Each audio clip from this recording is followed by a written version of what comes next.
Hi friends, तो कैसे हैं आप लोग। उम्मीद करते हैं आप सभी सही होंगे। ये भारतीय भवन का भाग 2 का पहला लेसन प्रकाश का परिवर्तन है। इसमें प्रकाश के परिवर्तन से रिलेटेड जो भी क्वेश्चन होगा सब्जेक्टिव क्वेश्चन को करवाया जाएगा। और हमने इसके पहले लेसन 1 यानी कि प्रकाश के परिवर्तन, लेसन 2 प्रकाश के अपवर्तन, सभी क्वेश्चनों का ऑब्जेक्टिव डाल दिया हूँ। आप उसको जाकर देख सकते हैं या इसी वीडियो के डिस्क्रिप्शन में मिल जाएगा उसका लिंक, उसको भी आप देख सकते हैं। ठीक है ना।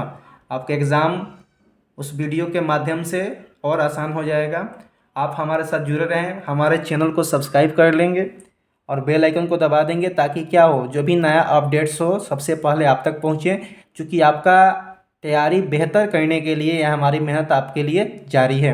आप हमारे चैनल पर नए जुड़े होंगे तो सब्सक्राइब कर लेंगे, बेल आइकन को दबा लेंगे और वीडियो को लाइक, सब्सक्राइब और उसके बाद से चैनल को सब्सक्राइब करने के बाद आप कमेंट कर देंगे। उसके बाद वीडियो को शेयर कर लेंगे। ठीक है ना। चलिए क्वेश्चन के स्टार्ट करते हैं।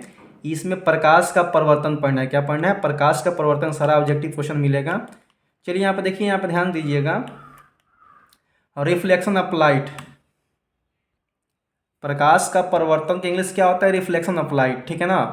यानी प्रकाश किसे कहते हैं, उसका आंसर क्या लिखा है कि प्रकाश वह कारक है जिसकी सहायता से हम वस्तुओं को देखते हैं, उसे क्या कहते हैं? प्रकाश कहते हैं। लिखा है कि जिस वस्तु से प्रकाश निकलता है उसे क्या कहते हैं? प्रकाश स्रोत कहा जाता है। यह नॉर्मली कुछ टाइप किया गया है ताकि आपको ये थोड़ा सा कम समय में ज़्यादा चीज़ समझा सके। इसके बाद आपका क्वेश्चन आंसर मिलेगा, लेकिन फिर भी मैं पढ़ रहा हूँ ताकि आपको आसान लगे। करे कि उसे प्रकाश स्रोत कर, जिस वस्तु से प्रकाश निकलता है उसे क्या कहते हैं? प्रकाश स्रोत कहते हैं। कुछ प्रकाश में पहले सबसे पहले देखिए कुछ नीचे क्वेश्चन दिखाता हूँ ताकि आपको क्या हो, आपको दिलासा हो सके। कहाँ क्वेश्चन है ही नहीं कि आपको लगेगा कि ऐसा ही वीडियो डाल दिया, इसका मतलब कोई वीडियो का मतलब ही नहीं होता। इसलिए मैं क्वेश्चन को दिखा दी हूँ। सारा क्वेश्चन नीचे मिलेगा। ठीक है ना। सबसे पहले ऊपर की लाइन की जान लेते हैं, बेहतर रहेगा जानने के लिए आपको। तो जिस वस्तु से प्रकाश निकलता है उसे क्या कहते हैं? प्रकाश स्रोत का। जैसे बल्ब हो गया, सूर्य हो गया, ठीक है ना, टॉर्च हो गया, सब के सब क्या है? प्रकाश स्रोत हैं। कुछ प्रकाश स्रोत प्राकृतिक होते हैं तो कुछ क्या होते हैं? मानव निर्मित होते हैं। जैसे कि सूर्य, तारे आदि क्या सब के सब प्राकृतिक स्रोत हैं। कराए कि इनमें सूर्य हम पृथ्वीवासियों के लिए क्या है? प्रकाश का सबसे बड़ा ऊर्जा स्रोत है या सबसे बड़ा प्रकाश स्रोत भी कह सकते हैं। बिजली का जलता हुआ बल्ब या ट्यूब, मोमबत्ती, लैंप, लालटेन, दिया इत्यादि सब मानव निर्मित है। ठीक है ना। मानव निर्मित का अर्थ क्या होता है? जिसको मानव स्वयं बनाए हो अपनी आवश्यकता के लिए, उसे मानव निर्मित कहते हैं। अब चलिए क्वेश्चन यहाँ पढ़ेंगे। पहला क्वेश्चन क्या मिल रहा है कि प्रदीप्त अप्रदीप्त वस्तु किसे कहते हैं? प्रदीप्त वस्तु किसे कहते हैं? वे वस्तुएं जो प्रकाश उत्सर्जित करती है प्रदीप्त या दीप्यमान वस्तुएं कहलाती है। वह वस्तु जिनसे प्रकाश निकलता है उसे क्या कहते हैं? प्रदीप्त या दीप्यमान वस्तु कहते हैं। जैसे सूर्य, जलती मोमबत्ती, बिजली का बल्ब, जो जलता हुआ बल्ब होता है ना, बिजली का जलता हुआ बल्ब, ये सब के सब क्या? प्रदीप्त वस्तु। प्रदीप्त वस्तु में क्या होते हैं? प्रकाश निकलते हैं। आगे लिखा अप्रदीप्त वस्तु, वे वस्तुएं जो स्वयं कोई प्रकाश उत्सर्जित नहीं करती है उसे हम क्या कहते हैं? उसे हम अप्रदीप्त वस्तु कहते हैं। जैसे में क्या होगा? टेबल, बेंच, ठीक है ना, पौधे, कुर्सी आदि सब ये क्या है? अप्रदीप्त वस्तुएं हैं, याद रखिएगा।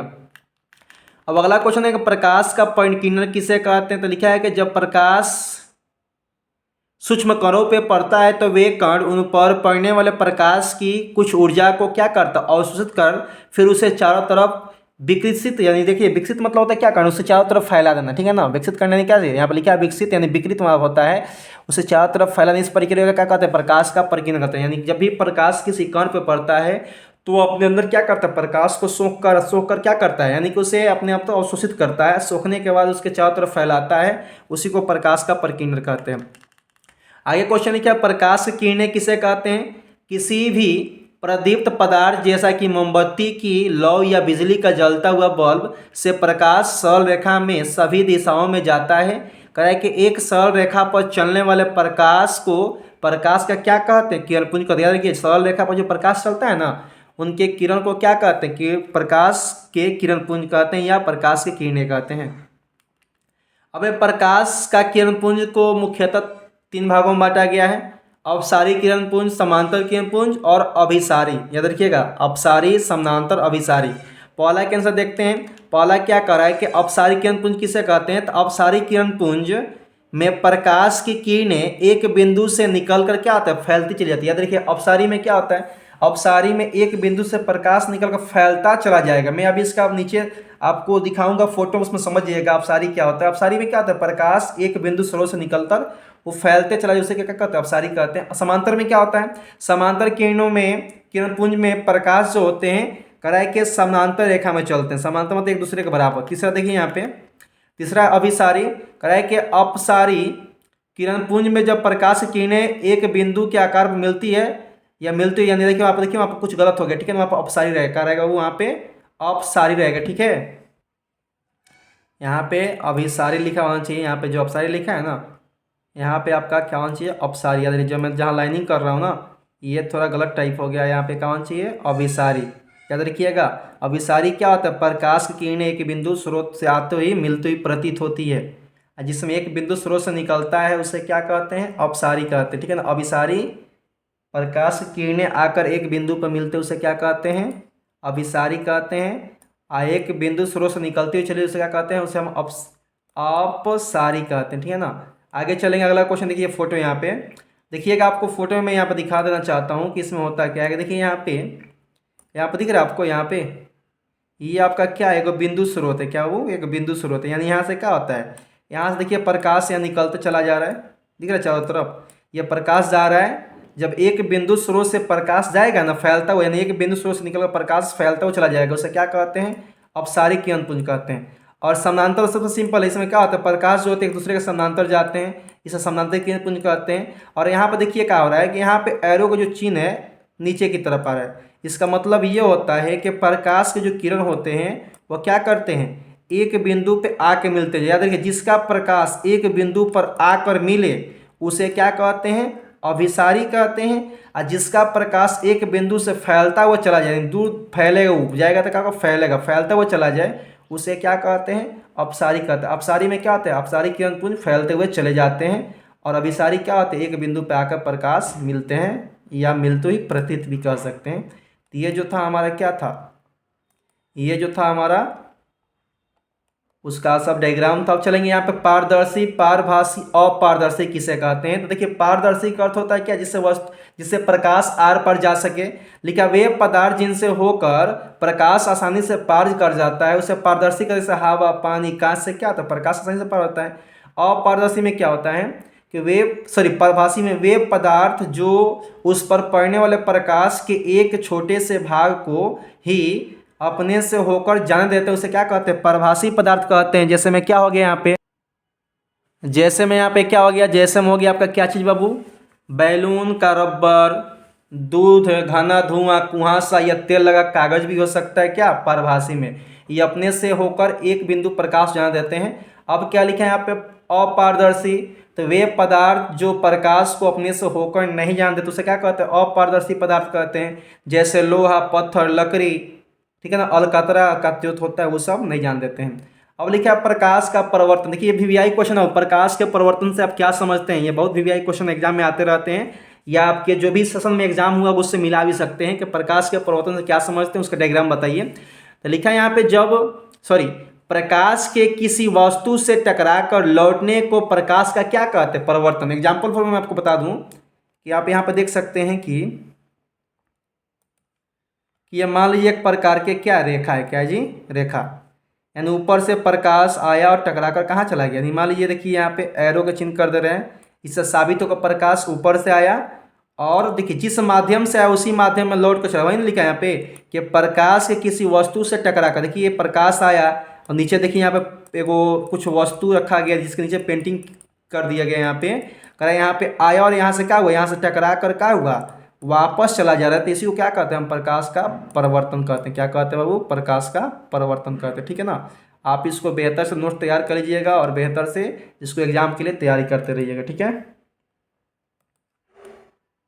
आगे चलेंगे हम, आप देख सकते हैं यहाँ पे उसी चीज़ को जो मैंने बताया था अभी, तो उसी चीज़ को क्या किया, किताब का जो डायग्राम है इसको इस कदर बना दिया गया ताकि क्या हो आपको और आसानी। देखिए इस डायग्राम को खड़ा कर दिया गया, देखिए इसके पीछे भी यहाँ पे क्या पेंटिंग कर दिया गया, इधर पेंटिंग कर दिया गया, ठीक है ना।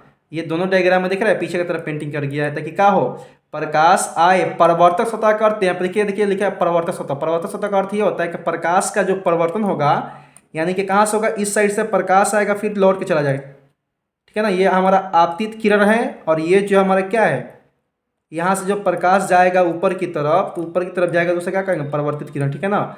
ये पीछे से पेंटिंग क्यों करते हैं, ताकि प्रकाश आर पार ना निकले, इसलिए पेंटिंग किया जाता है।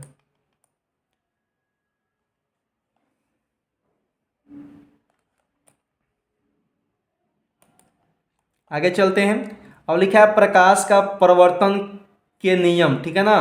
तो प्रकाश के परावर्तन नियम यहाँ पर लिखा है कि आपतित किरण, पहला हेडिंग क्या है हमारा, आपतित किरण, ठीक है ना। पहला हेडिंग क्या है बाबू, पहला हेडिंग हमारा क्या है, आपतित किरण, दिख रहा है यहाँ पे। तो आपतित किरण के आंसर क्या लिखा है, किसी सतह पर पड़ने वाली किरणों को क्या कहते हैं, आपतित किरण। इसका मतलब मान लो ये हमारा सतह है, नीचे इसको पेंटिंग कर देंगे, हम सब पेंटिंग कर देंगे यहाँ पे। इस सतह पे क्या होगा, जो प्रकाश पड़ेगा इसी को क्या कहते हैं, हम आपतित किरण कहते हैं। क्या कहते हैं वो, आपतित किरण का एरो का चिन्ह नीचे होता है आपतन बिंदु, कर है कि जहाँ पे ये प्रकाश टकराया है ना, देखो यहाँ पे मैं दिखा दूँ आपको ये चीज़, यहाँ पे देखिए, यहाँ पे प्रकाश टकराया है, दिख रहा है यहाँ पे प्रकाश आकर टकराया है यहाँ पे, ठीक है। तो इसी को हम क्या बोलते हैं, इसी को बोलते हैं आपतन बिंदु। अब लिखा है परावर्तित किरण, तो यहाँ प्रकाश आया तो आपतित, और जहाँ पे जाकर टकराया उसे क्या कहते हैं, आपतन बिंदु। और यहाँ पे देखिए, यहाँ से प्रकाश टकरा कहाँ चला जाएगा, टकरा कर ऊपर गया, ऊपर, इसी को बोलते हैं परावर्तित किरण। क्या बोलते हैं, परावर्तित किरण बोलते हैं, परावर्तित किरण बोलते हैं, ठीक है ना। आगे चलते हैं हम लोग, आगे ध्यान देंगे यहाँ पे फिर क्या लिखा है, अविलंब। तो अविलंब को थोड़ा ध्यान देंगे, अविलंब क्या होता है। देखिए यहाँ पे फिर मैं उस चीज़ को बता रहा हूँ कि मैंने एक रेखा खींच दी है यहाँ पे, यहाँ से यह प्रकाश आया तो आपतित किरण हो गया, और जहाँ टकरा रहा है उसे क्या कहते हैं, आपतन बिंदु। और यहाँ से ऊपर गया तो इसे क्या बोलते हैं, परावर्तित किरण, ठीक है ना। अब अभिलंब क्या होता है, देखिए अभिलंब ये है हमारा, ई जो है हमारा रेखा, आपतित किरण हो गया, और ये प्रकाश ऊपर, देखिए ऊपर से प्रकाश है और ऊपर ही गया। अब ध्यान दीजिए यहाँ पे एक चीज़ आप, कि इसके बीचों बीच क्या करते हैं, इसके बीचों बीच एक रेखा खींचते हैं, क्या करते हैं वो, रेखा खींचते हैं। इसी रेखा को क्या कहते हैं, इसी रेखा को हम अविलंब कहते हैं। इसका फोटो आपको डायग्राम आगे देखने को मिलेगा, ठीक है ना। इसका डायग्राम आपको आगे देखने को मिलेगा, तो कह रहा है कि उसी को क्या अविलंब कहते हैं, ठीक है। और यहाँ पर लिखा है कि किसी सतह, समतल सतह के किसी बिंदु पर खींचे हुए लंब को क्या कहते हैं, उस बिंदु का क्या कहते हैं, उस बिंदु का विलंब कहते हैं, ठीक है ना। अब लिखा है आपतन कोण और परावर्तन कोण। चूंकि यहाँ पे मैं दिखा दूँ आपको, ये फोटो देख सकते हैं यहाँ पे, आप यहाँ फोटो देखिए, फोटो थोड़ा इस चीज़ को मैं कोशिश कर रहा हूँ कि इसको थोड़ा डायग्राम को पलट दूँ। तो ये मान लीजिए वो रेखा हो गया, ठीक है ना। ये हमारा क्या हो गया, ये एक प्रकार के समतल सतह हो गया, मैंने इसके नीचे से पेंटिंग कर दिया हूँ। अब ध्यान दीजिएगा, प्रकाश कहाँ से आया, तो प्रकाश कहाँ से आ रहा है, तो प्रकाश आ रहा है ऊपर से, आ गया ना। ये आया तो इसको एरो का चिन्ह मैं कर दे रहा हूँ। अब देखिए ये प्रकाश यहाँ पे टकराया ना, तो इसे कहते हैं आपतन बिंदु। ये टकरा का कहाँ चला गया, ऊपर, कहाँ चला गया जी, ऊपर। तो ये हो गया हमारा परावर्तित किरण। अब यहाँ पे ध्यान दीजिए, मैं थोड़ा इसको और बारीकी से बताऊँ, ये थोड़ा आप ध्यान दीजिएगा यहाँ पे कि हाँ, ये जो बीच में मैं रेखा खींच रहा हूँ, चूंकि रेखा नहीं होता है, उस टूटी रेखा होता है, इसको डॉट डॉट करके करते हैं। चूंकि डॉट डॉट करने में थोड़ा इथी हो रहा है, ठीक है। चलिए फेमी में मैं कोशिश करूँगा डॉट डॉट करने को। चलिए ये मान लीजिए हमारा डॉट डॉट चला आ रहा है, ये जो डॉट डॉट आएगा ना दोनों के बीच में, दोनों रेखा के बीच में हो गया। तो ये जब दोनों रेखा के बीच में आया ना, तो ये कहलाता है अविलंब। अब रहा बात क्या, आपतन कोण। देखिए प्रकाश आया ना, तो यहीं पे हमारा क्या बनेगा, इधर आपतन कोण बनेगा, ये प्रकाश गया तो इधर क्या बनेगा, यानी कि ये पूरा में से, यानी यहाँ से लेकर यहाँ तक जो रेखा है, ये दोनों को क्या करेंगे, आधा आधा बांट देंगे, तो ये को बनेगा आपतन कोण। तो आपतन कोण को कहते हैं आई, और परिवर्तन कोण को क्या कहते हैं, आर कहते हैं। याद रखिएगा कि कोण आई, यहाँ मैं लिख रहा हूँ, कोण आई बराबर कोण क्या होते हैं, आर हमेशा बराबर होते हैं। कोण आई बराबर कोण आर हमेशा क्या होता है, देखिए तो यहाँ पे लिखा है, यहाँ पे कोण आर दिख रहा है आपको, यहाँ पे कोण आई दिख रहा है। अब देखिए यहाँ प्रकाश, देखिए एरो का चिन्ह नीचे है ना, इसका मतलब होगा प्रकाश यहाँ से ए से चला गया, ए से चलते चलते कहाँ गया, ओ बिंदु पर टकरा, इसी को कहते हैं आपतन बिंदु। जहाँ पे तीन रेखा आपस में मैच करते हैं, इसी को क्या कहते हैं, आपतन बिंदु कहते हैं। अब यहाँ से टकरा का प्रकाश आ गया, तो ये हो गया परावर्तित किरण। चूंकि आपतित किरण को बोलते हैं इंसिडेंट रे, क्या बोलते हैं वो, इंसिडेंट रे बोलते हैं, इसीलिए इसका पहला स्पेलिंग क्या, आई, इसीलिए यहाँ पे क्या कोण आई मान लिया गया। परावर्तित किरण को क्या बोलते हैं, रिफ्लेक्टिव रे, क्या बोलते हैं वो, रिफ्लेक्टिव रे, ठीक है ना। तो इसीलिए इसका पहला स्पेलिंग क्या है, पहला स्पेलिंग आर, इसीलिए इसको क्या मान लिया गया, आर मान लिया गया, ठीक है। उम्मीद करता हूँ कि आपको थोड़ा समझ में आ रहा होगा, समझ में आए वही बेहतर है। चूंकि यहाँ पे थोड़ा प्रॉब्लम ये हो रहा है कि थोड़ा स्क्रीन पर थोड़ा हर डायग्राम बनाने में थोड़ा दिक्कत हो रही है, ठीक है ना। चूँकि पेन के माध्यम से बनता तो वो अलग बात है, तो पेन के माध्यम से डायग्राम बन जाता है, बट यहाँ पे सिस्टम के माध्यम से जो डायग्राम होता है थोड़ा उसमें प्रॉब्लम्स होते हैं, थोड़ा दिक्कतों का सामना होता है। चलिए आगे चलते हैं। यहाँ पे अब लिखा है कि प्रकाश के परिवर्तन के नियम। याद रखिए, प्रकाश के परिवर्तन के दो नियम है। देखिए क्वेश्चन पूछता है कि प्रकाश क्या है, प्रकाश के परिवर्तन से क्या समझ, उसके नियम को लिखे। तो लिखा है कि आपतित किरण, परावर्तित किरण तथा आपतन बिंदु पर क्या डाला गया विलंब, तीनों एक ही समतल में होता है। चलिए मैं फोटो दिखाता हूँ आपको। आप ये फोटो देख सकते हैं कि देखिए यहाँ पे तीन रेखा है। कितना रेखा बाबू, तीन रेखा है यहाँ पे, दिख रहा है आपको। पहला रेखा ये हो गया, दूसरा रेखा ये हो गया, ये हो गया टूटी रेखा। इसे डॉट डॉट को क्या बोलते हैं, टूटी रेखा।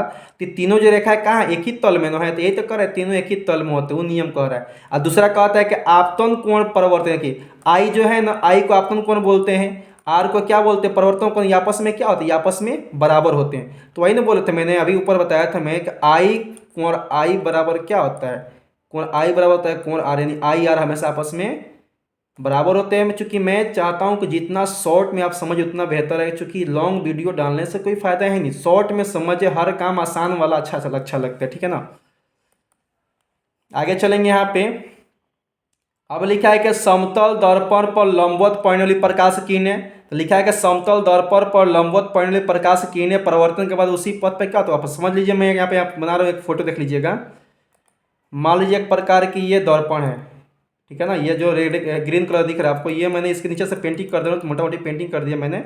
अब यहाँ पर ध्यान दीजिएगा, मैंने लंबवत कर तो सीधा प्रकाश आएगा, ठीक है ना। रेखा थोड़ा मेरा टेढ़ा है, तो देखिए ये प्रकाश सीधा आया। और चूंकि जानते कि जो प्रकाश सीधा आता है और उसी माध्यम में क्या होता है, उसी माध्यम में वो सीधा लौट भी जाता है। जब सीधा आएगा तो सीधा जाएगा भी टकराने के बाद, और जब सीधा जाएगा तो यहाँ पे क्या होता है, 90 डिग्री कोण। देखिए यहाँ पे 90 डिग्री कोण बना, जिसे समकोण कहते हैं। इस पे क्या लिखा है, आपतित किरण, यानी एक ही को रेखा पे क्या हुआ, प्रकाश आया है और इसी रेखा से प्रकाश लौट भी गया है। तो इसको क्या कहते हैं हम, समतल दर्पण पे लंबवत पड़ने वाली प्रकाश किरणें क्या होती है, हमेशा वह जिस माध्यम से आती है सीधा, तो सीधा ही लौट जाती है, उसी बिंदु, उसी रास्ते पे, उसी रेखा पे लौट जाती है। अब लिखा प्रतिबिंब किसे कहते हैं, तो लिखा है यहाँ पे प्रतिबिंब में किसी बिंदु स्रोत से आती प्रकाश की किरणें दर्पण से परिवर्तन के बाद जिस बिंदु पर मिलती है, यह मिलती हुई प्रतीत उसे क्या कहते हैं, उस बिंदु का प्रतिबिंब कहते हैं, ठीक है। प्रतिबिंब दो प्रकार के होते हैं, वास्तविक होते हैं, आभासी या काल्पनिक होते हैं। चूंकि मैंने ये क्लास में करवा दिया ऑफलाइन के माध्यम से। लिखा है कि वास्तविक प्रतिबिंब किसे कहते हैं, तो किसी बिंदु स्रोत से आती प्रकाश की किरणें दर्पण से परिवर्तन के बाद जिस बिंदु पर मिलती है। देखिए वास्तविक प्रतिबिंब का अर्थ होता है वास्तव में मिलेगा, और काल्पनिक का मतलब तो मिलता नहीं है, वो सिर्फ मिलाते हैं, उसको प्रतीत करवाते हैं, ठीक है ना। वास्तविक प्रतिबिंब क्या होता है, जैसे वो रियल में मिलता है। जैसे मैं एक काल्पनिक में दिखाऊंगा नीचे आपको बनाकर उसको। चलिए अब आज समझ लीजिए। चलिए पहले यहाँ पे मैं काल्पनिक को दिखा दूँ। काल्पनिक में क्या होता है, काल्पनिक में जो होते हैं ना वो मिलता हुआ, जैसे मैं कहने का मतलब ये मान लीजिए दर्पण हो गया मोटा मोटी, इसके नीचे पेंटिंग मैंने कर दी यहाँ पे, मोटा मोटी समझ लीजिए। और ये प्रकाश ऊपर से आया, ये यहाँ पे गया, ठीक है ना। यहाँ पे मैंने कोई वस्तु रख दिया। अब देखिएगा लगता है कि ये प्रकाश जो है ना ये नीचे आकर मिलेगा ऐसे। इसको रेखा मैं कर दूँ तो ये जो मिल रहा है ना यहाँ पे मिलता हुआ प्रतीत होता है, ठीक है। ये रेखा जो होती है ये डॉट डॉट का होते हैं, ठीक है ना। तो इसी को मोटा मोटी समझ लीजिए। आगे चलते हैं, इसमें आगे क्वेश्चन पे ध्यान देंगे हम।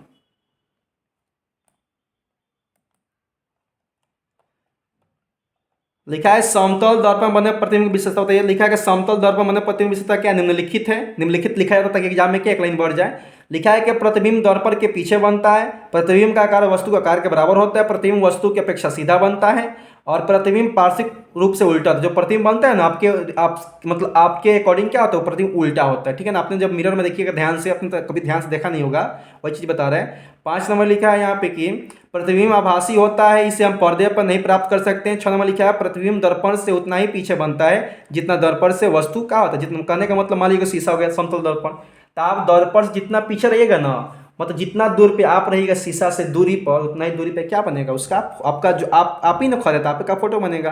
देखिए यही काल्पनिक है, मैं जो नहीं बताया था। देखिए ये काल्पनिक दिख रहा है आपको नीचे डॉट डॉट करके, यही तो काल्पनिक प्रतिबिंब है। नीचे वाला जो दिखाया गया ये वाला लाइन रेखा यहाँ पे देखिए डॉट डॉट करके लाया गया है, तो ये होता है, इसका मतलब क्या, ये देखिए ये तो रखा गया उधर, और ये रेखा जो है उधर गया तो ये कभी मिल में नहीं करेगा, तो इसीलिए क्या किया, देखिए पेंटिंग नीचे यहाँ पे देखिए कलई कर दिएगा, नीचे की तरफ पेंटिंग कर दिएगा। जब नीचे पेंटिंग हो गया तो ये प्रकाश तो आएगा नहीं, लेकिन सिर्फ इसको मिलाया गया ताकि इससे साबित हो सके ना कि प्रकाश क्या हो, देखिए मिलता हुआ प्रतीत हो रहा है। इसका मतलब क्या होगा, प्रकाश मिलेगा नहीं लेकिन मिलता हुआ प्रतीत, यानी जब मिलता हुआ प्रतीत होगा तो समझिए कि रियल में फोटो नहीं बनेगा। कौन सा बनेगा, वो रियल में नहीं बनेगा, तो जब बनेगा काल्पनिक या आभासी बनेगा। ठीक है, आगे चलते हैं।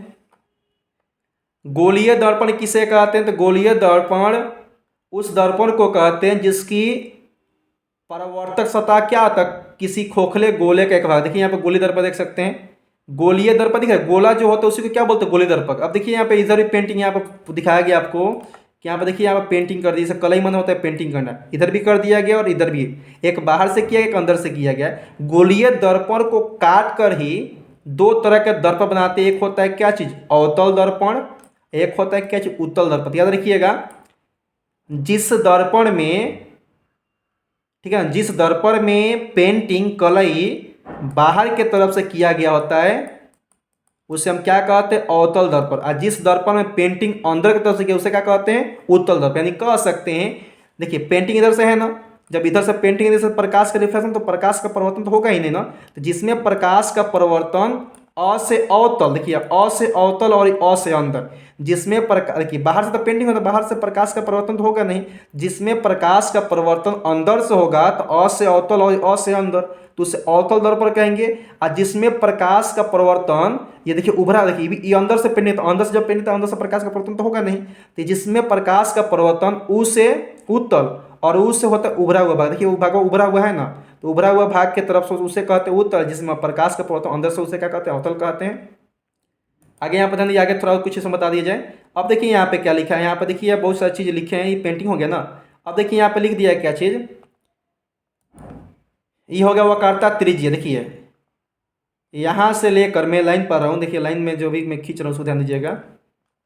अब वृत्त पढ़ेंगे तो वृत्त में यहाँ से लेकर ई कोना से लेकर ई कोना तक पूरा व्यास होता है, क्या होता है, पूरा व्यास होता है। ये आधवा क्या होता है, आधवा यहाँ से लेकर, मैं कलर थोड़ा चेंज कर दूँ इस चीज़ को, देखिएगा यहाँ से लेकर लाल जो लाइन खींचा ना यहाँ तक वक्रता त्रिज्या होता है, क्या होता है, यानी दूरी दूरी होता है ना यहाँ से यहाँ तक, ये क्या होता है, वक्रता त्रिज्या। आधा ही को बोलते हैं ना। जब दो को दर्पण इसको आधा तक काट देंगे यहाँ पे, तो एगो बन जाएगा उत्तल, जिसमें उभरे हुए भाग से प्रकाश का परिवर्तन से उत्तल कहते हैं, जिसमें अंदर से प्रकाश का परिवर्तन से अवतल दर्पण कहते हैं। तो ये चीज़ें बताया गया है, ठीक है ना। और यहाँ से यहाँ तक जो रेखा गया ना सीधा लंबा, इसे कहते हैं प्रवर्तक प्रधान अक्ष कहते हैं, क्या कहते हैं वो, प्रधान अक्ष कहते हैं, ठीक है ना। यहाँ से यहाँ तक जो लंबा रेखा गया है, दिख रहा होगा आपको रेखा, ये रेखा दिख रहा है आपको, ये लंबा रेखा यहाँ से, इसे कहते हैं प्रधान अक्ष। ये कहते हैं पी माने होता है ध्रुव, दो को दर्पण है तो दोनों में ध्रुव होगा, वो कहते हैं कितना होगा आपका, बीच में तक वो करते जब एक दिख रहा है, ठीक है ना। अलग अलग तोड़ेंगे तो उसमें भी कितना बन जाएगा, दो बन जाएगा। आगे चलते हैं क्वेश्चन पे हम, इसको काट कर क्या बनाएंगे, इसको काट बनाया गया होगा आपको क्या चीज़, इसको काट कर बनाया गया होगा आपका दो तरह के दर्पण, उत्तल और अवतल, ठीक है। चलिए आगे चलते हैं। और लिखा है गोलीय दर्पण से संबंधित ध्रुव होता है, गोलीय दर्पण के मध्य करे के दर्पण के मध्य बिंदु को दर्पण का ध्रुव कहते हैं, पोल कहते हैं। वक्रता त्रिज्या जिससे बताया था मैंने, गोलीय दर्पण के जिस गोले पर भाग होता है उसे क्या कहते हैं, उस गोले को वक्रता के अंदर सी से डिनोट करते हैं, इसको ध्रुव को पी से यानी पोल कहते हैं। वक्रता त्रिज्या क्या कहते हैं, आर से कहते हैं। इसमें प्रधान अक्ष को क्या कहते हैं, देखिए यहाँ पर लिखा है प्रधान अक्ष, मैंने बताया था यहाँ से देखा जाए तो प्रधान अक्ष होता है। अब यहाँ पर लिखा है गोलीय दर्पण के किरण की सजावट, यहाँ पर देखिएगा यहाँ पे तो लिखा है मुख्य अक्ष से समानांतर, देखिए यहाँ पर दर्पण के सामने यहाँ पर दिख रहा है समानांतर आने वाली किरण को दर्पण के परिवर्तन के बाद, देखिए यहाँ पर लिखा है कि दर्पण यदि अवतल हो तो उसके फोकस एफ से क्या होगा, गुजरेगी नहीं। याद रखिएगा, देखिएगा यहाँ पे मैंने बताया था जिसमें प्रकाश का परिवर्तन कहाँ से हो, जिसमें प्रकाश का परिवर्तन अंदर से होगा, देखिए तो ये बाहर तरंग दिया गया है, जिसमें प्रकाश के परिवर्तन अंदर से तो उसे कहते हैं अवतल। और जिसमें प्रकाश का परिवर्तन कहाँ से होता हो, जिसमें प्रकाश का परिवर्तन अब कहाँ होगा, कहाँ से बाबू, उभरे हुए भाग से, तो उसे क्या कहेंगे, उससे हम कहेंगे क्या चीज़, उभरे हुए भाग से हो रहा है ना, तो उभरे हुए भाग को क्या कहते हैं, देखिएगा उत्तल कहते हैं। उससे उभरा और उससे उत्तल, उत्तल भाग, उत्तल दर्पण में क्या होता है, उत्तल दर्पण में प्रकाश का परिवर्तन उभरे हुए भाग से होता है, अवतल दर्पण में कहाँ से होता है, अंदर होता है, ठीक है ना। आगे ध्यान दीजिए। अब यहाँ पर लिखा है फोकस की दिशा में आपतित किरण, जब कोई किरण दर्पण से फोकस की दिशा में आपतित होती है तो परिवर्तन के बाद दर्पण के मुख्य अक्ष के समानांतर आती है। ऊपर चूंकि मैं दिखाया था, ये सब चीज़ ध्यान दीजिएगा, ये सब चीज़ देख लीजिए, ठीक है ना। चूँकि वीडियो को लॉन्ग नहीं कर सकते हैं, लॉन्ग करने पर दिक्कत, ये इसी पे ये लेसन आपका क्या हुआ, इसी पे ये लेसन समाप्त हो गया। और आप इसको नोट तैयार कर लीजिएगा, आपके एग्जाम के लिए काफ़ी हेल्पफुल होने वाला है। एग्जाम में क्वेश्चन जो भी आएंगे इसी से रिलेटेड आएंगे क्वेश्चन, इसके अलावा कहीं नहीं आएगा क्वेश्चन, जो आएगा इसी से आता है, ठीक है ना। इसके बाद में मेरा पूरा कोशिश होगी कि लेसन 2 को लाया जाए, ठीक है ना। इसके पहले भी बहुत सारे क्वेश्चन करवा दिया गया, बायोलॉजी का हुआ, ठीक है ना, या अदर भी जो भी लेसन जो भी क्लास है आपका उस सबका क्लास करवा दिया गया, 11th 12th या 9th हो या 10th हो, सारा क्लास हो गया। और इसका जो ऑब्जेक्टिव है प्रकाश के परिवर्तन अपवर्तन, इसका इसी वीडियो के डिस्क्रिप्शन में लिंक मिल जाएगा, उसको जाकर देखकर एग्जाम को और बेहतर तैयारी कीजिए, ठीक है। धन्यवाद।